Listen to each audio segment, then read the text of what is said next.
हई जन सनी देवला बाटे सरवा एक नंबर के मौक बा। अपना मेहरारू को ठलाली से रोटी बोर बोर खाता ही।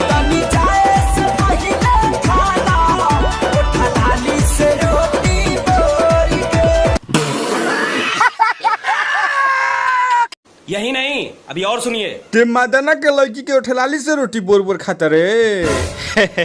हम तोरा लड़की के उठलाली में नहीं खिनु रोटी बोरो। देख बबुओ, सवाल के जवाब सवाल ना होला। अच्छा तू ही साबित कर सकता रे। तो मादाना के लड़की को उठलाली में रोटी ते नेकस बोले।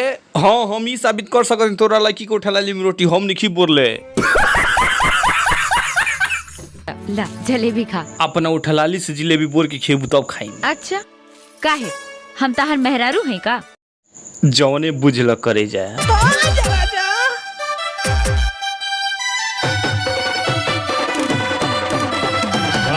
क्या सीन है।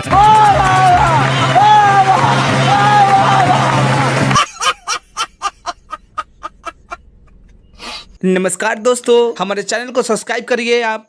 तो चलिए वीडियो छोड़ के भाग जाइए आप।